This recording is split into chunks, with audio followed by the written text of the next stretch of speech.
Hi there, this is Marc, that guy's Jason, and we're the ATV guys, and we got a treat for you. The 2025 Yamaha RMAX2 Sport kick-ass machine.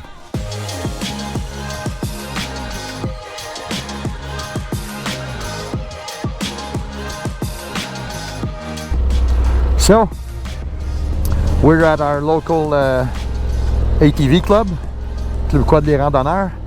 That's their winter shack that we all use. And this is a new one because the other one got burned down by some dumbasses.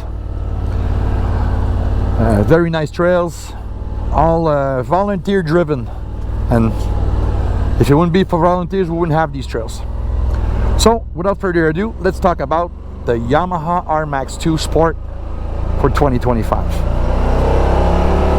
This one is the top shelf, a little bit more sporty on the sporty side of things. I consider these in the category of touring utility, because it's built for utility. There's a box in the back, you know, it can put 2,000 pounds in the box, tow 2,000 pounds, all this stuff. It does all of the good of the good stuff for work, but this one is more oriented towards actually trail and touring use. And in my province of Quebec, where there's tens of thousands of federated trails that are used summer and winter, it's getting to be a pretty popular machine because it has a reputation to be dead reliable. First of all, let's start with the engine, which is a 999cc parallel twin with 108 horsepower. And honestly, in this type of configuration, you wouldn't need much more. Maybe 120 would be cool, but over that, the suspension and the rest of the body couldn't cash in the check from the engine. So it's way enough to have fun. And this thing will hit 120 like easy peasy. One thing to note, the engine noise in the cab is a little bit elevated compared to other Yamaha products. It's totally livable though, but you still gotta note it. There's a three mode selector here: sport, trail, crawl. I'm using the trail function. This is the one I prefer, but there is a rock crawler mode for when you're doing some really tight, gnarly stuff, or heavy duty touring, towing and stuff like that. It only softens up or makes the pedal reacts either, like in sport mode, faster, crawl mode very slow. So that stuff works. There's another thing on it here: two-wheel, four-wheel drive, four-wheel lock, and there's also a turf mode that's been added. Turf mode unlocks the rear diff. So if you're driving on asphalt or really hard-packed trails for an extended period of time, and you're turning and stuff, use that mode. It'll save your axles in the back. There's no strain on the axle with an open diff, just like your pickup or your car. So these are functions I like. There's also the clutch on this thing is a CVT drive, but it's the Ultramatic, and there's a damper between the engine's crankshaft and the primary drive. Is a wet driven centrifugal clutch, which is just awesome. If you burn a belt in one of these things, you asked for it. Honestly, you really asked for it. So I like this thing, the way this thing rides. This one has 30-inch tires, GBC, trail, whatever. They're 10-ply tires, and I have to say, you feel the heft of them, and you feel that they're tough. I think personally that they are way too stiff, because this one has got an upgraded suspension from the regular Model X RMAX. It has a Fox Performance Series 2.0 with fast and slow compression adjustment on it, rebound. It rides sportier. I like the way it rides. It's just the tires kind of offset it. Good traction though, very good traction. It's just that the tires are way too stiff, I'd remove a lot of clicks on the compression on it and maybe a little bit of preload because of the stiffness of the tires. But grip wise, very good, can't complain. Something to talk about new on this one that I try here, you look at this switch here. Oh, by the way, there's an included winch on it. The winch control is in the dash here, and you have an EPS control here, which is for low, medium and high. And I always complained a little bit that the power steerings on Yamahas were always a little bit over assisted, but you still had decent feel. But now I'm running it in the lowest form and it's perfect for me. For my taste, it's perfect. I like it a lot. And there's something that I like also about the ergonomics. The seats are great. They're adjustable on the driver's side, and the seat belt is adjustable. So if you are a smaller rider, you won't be stuck with a belt going like here all the time. So you can adjust it and the seat moves up, the tilt steering and all this stuff. So a 5'2" person would be comfortable here, as I am at 6'3", 240 pounds. Check this out. This is the cool thing about this unit. It's got enough engine to be a whole lot of fun. It's a lot of fun to drive.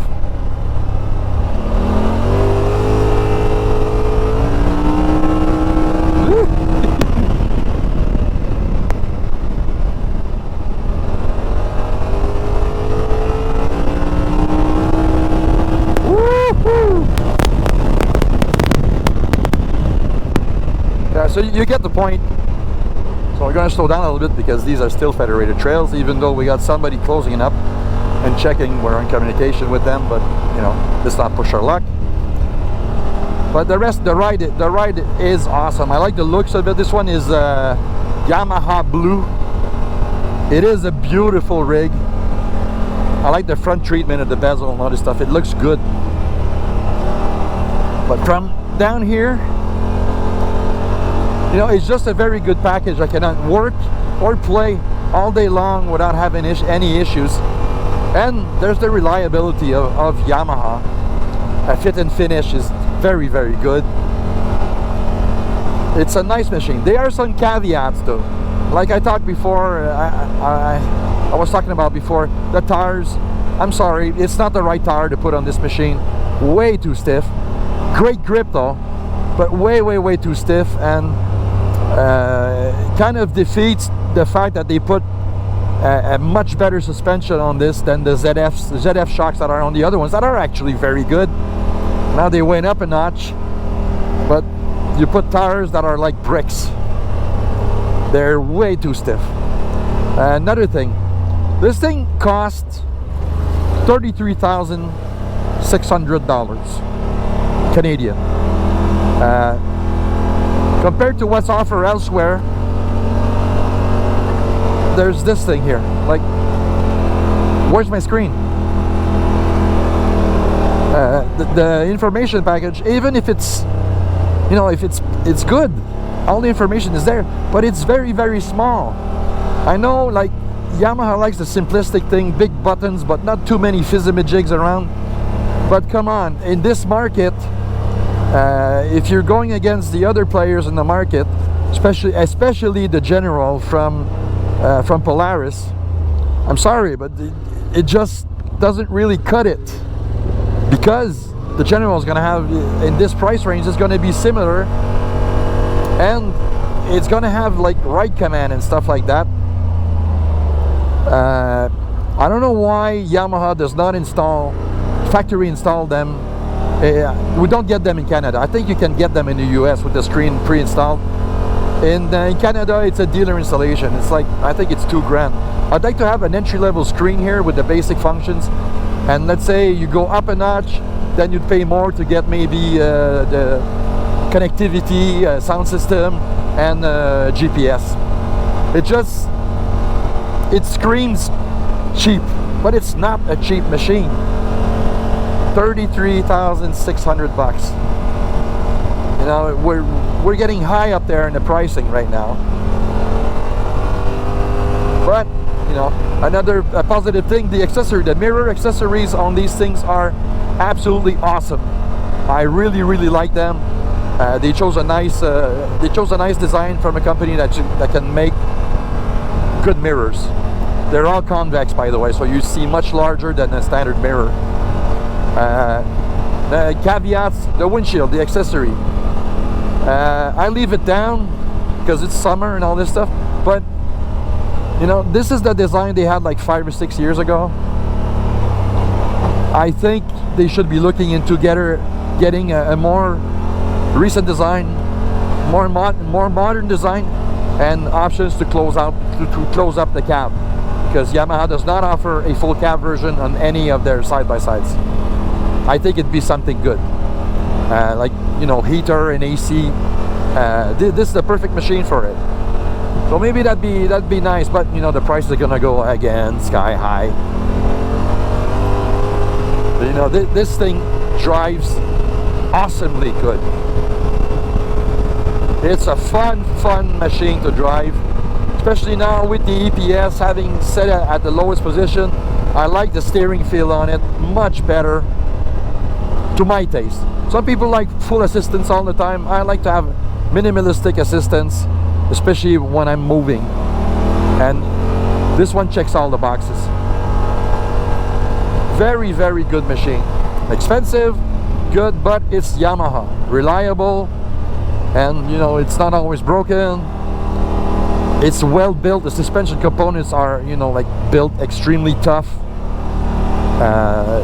It's a stout machine, so it's going to be hard to break. If you take care of it, do the basic maintenance on it, this thing in 10 years is still going to run the way it runs today. And that's something I really appreciate from Yamaha. You look at the Wolverines that had the single cylinder 708 like almost 10 years ago when it came out, and the guys are still driving them around and they still look very good, and at the same time they still drive great. Motor goes, and it's not a rust bucket, and it's not loose from everywhere. You know, if it's been maintained. That's what I love about Yamaha machines. Honestly, we own a YXZ with 15,000 kilometers, and that thing has been race driven, rally driven, and just beat around the bush all the time.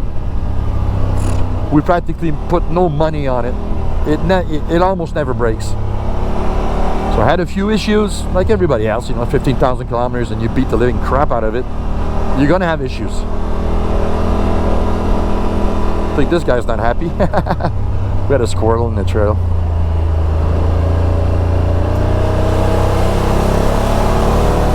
But again,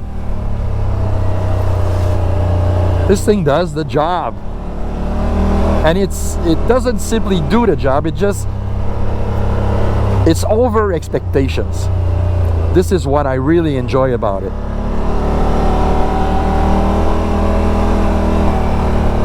You know, you expect something out of a Yamaha, and you know, I've been a mechanic for almost 35 years.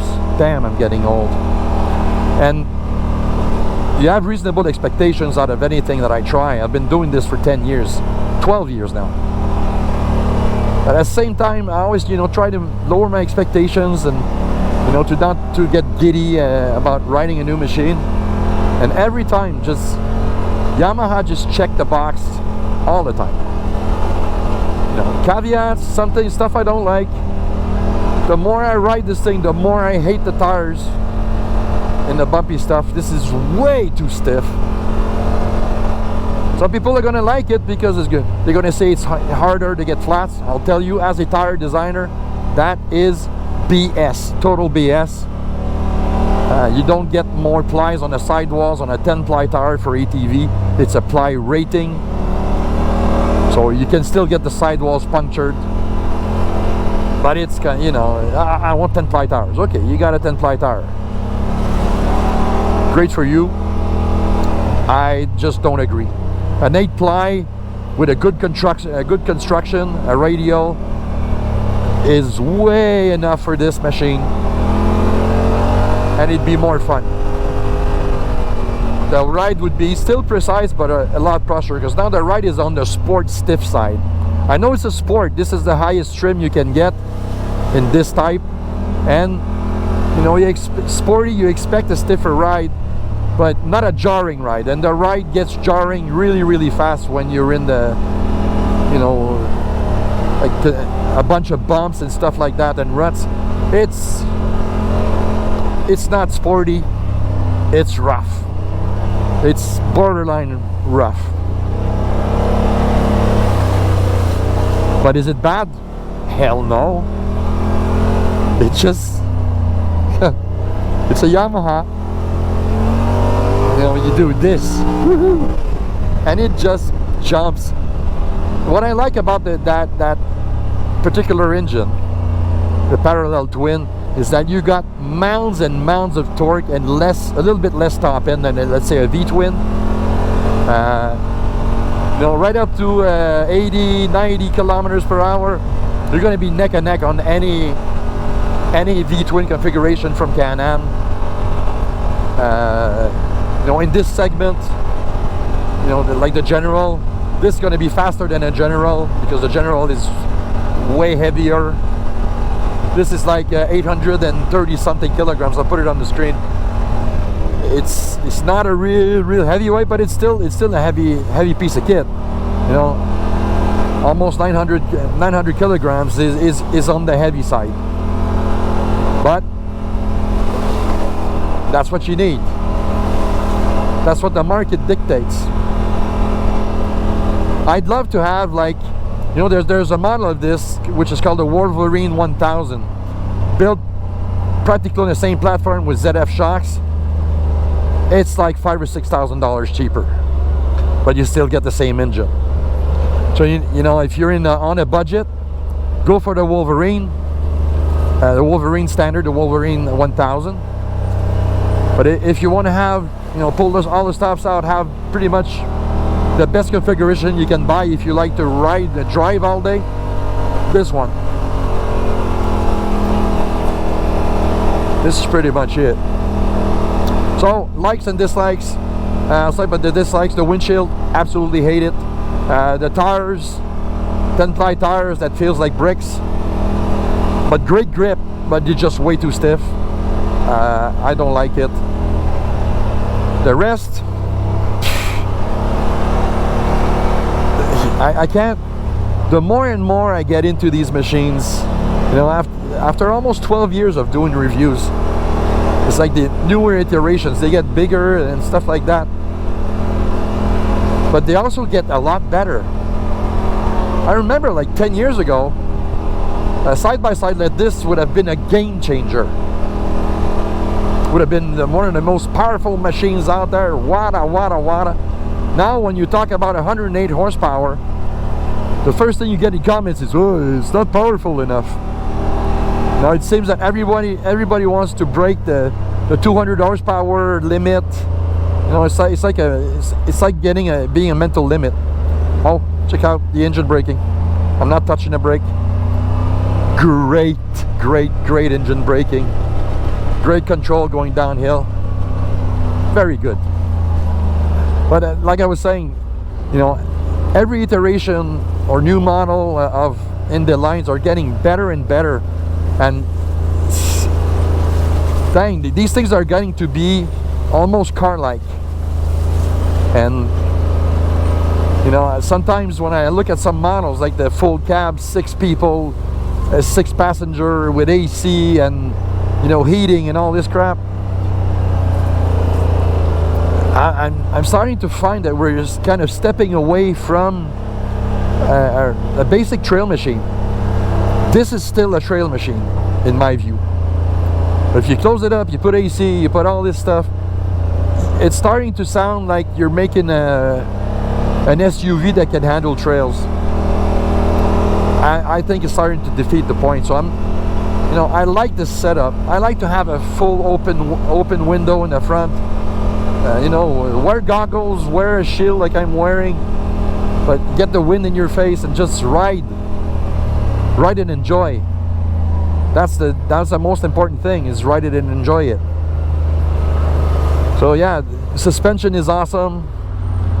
Everything is good on this machine. Everything. Apart from the tires and the sucky windshield. The rest, awesome. And Yamaha reliability, take care of it in 10 years, it's still going to be great. So yeah, but this is pretty much it, because that's our trailer over there and we're going home. So yeah, thumbs up if you like the video. Hey, and please subscribe to our YouTube channel, which is called Motor Guys, and see us on Facebook. We have a page, the ATV Guys, and we also have a group with about 30,000 members on it that talk about ATVs and UTVs, which is called the Canadian ATV UTV Nation on Facebook. I'm Mark, this guy's Jason, and we are the ATV Guys, and we're going home after a long day in the trails. So thank you very much for being with us. See you next time.